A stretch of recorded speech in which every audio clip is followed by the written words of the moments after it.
મોરબી જિલ્લા કોંગ્રેસ દ્વારા રામધૂન બોલાવી વિરોધ પ્રદર્શન. શહેરના ગંદકી, ભૂગર્ભ, ગટર અને રોડ રસ્તાના પ્રશ્નોને લઈને કોંગ્રેસ દ્વારા નગરપાલિકા કચેરી ખાતે શ્રી રામધૂનનું આયોજન કરેલ છે.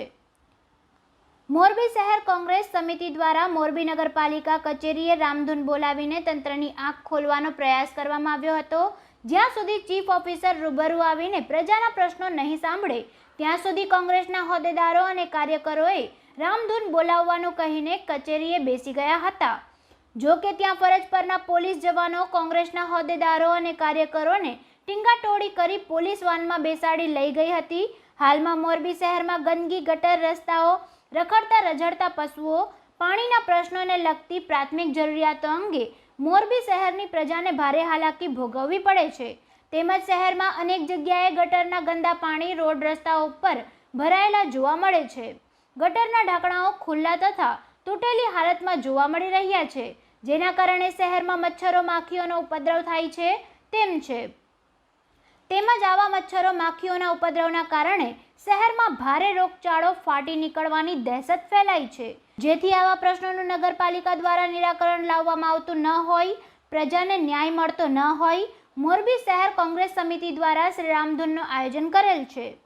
જેમાં મોરબી શહેરીજનોને જોડાવવા કોંગ્રેસ પક્ષ દ્વારા અપીલ કરવામાં આવી છે.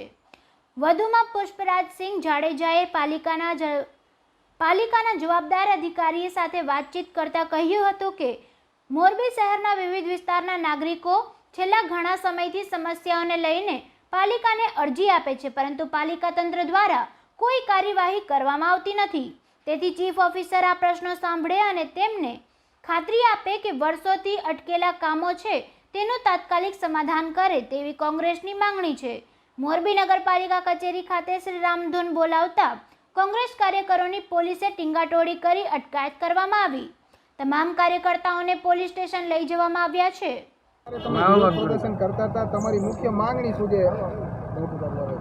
મોરબી નગરપાલિકાને અમે છેલ્લા 15 દિવસથી કોંગ્રેસ પક્ષ વિપક્ષ તરીકે અનેક રજૂઆતો કરી છે.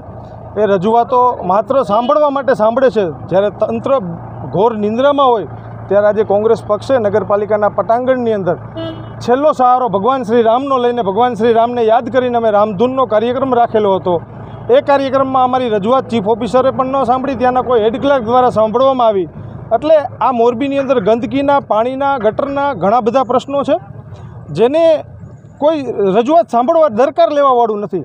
એટલે કોંગ્રેસ પક્ષે રામધૂનનો કાર્યક્રમ રાખેલો હતો અને આજે અમે શ્રી રામધૂન રાખેલી હતી, જેના અનુસંધાને તે ભગવાન શ્રી રામનું પણ નામ એમને ન મંજૂર હોય એવી રીતના અમારી અટક કરવામાં આવી છે. જ્યારે મોરબીની અંદર ખુલ્લી ગટરો છે, એની અંદર ગાય માતાઓ પડે છે, મરી જાય છે, જે હમણાં જે મચ્છરજન્ય રોગચાળો ફેલાઈ રહ્યો છે, જેની હિસાબે મોરબી નગરપાલિકાના ગંદકી મોરબીમાં છે કે મોરબી ગંદકીમાં છે એક ખ્યાલ નથી આવતો. એવી પરિસ્થિતિ આજે મોરબીની થઈ રહી છે. ત્યારે અમે લોકોએ સમગ્ર કોંગ્રેસની ટીમે આજે મોરબી નગરપાલિકાએ કાર્યક્રમ રામધૂનનો રાખેલો હતો.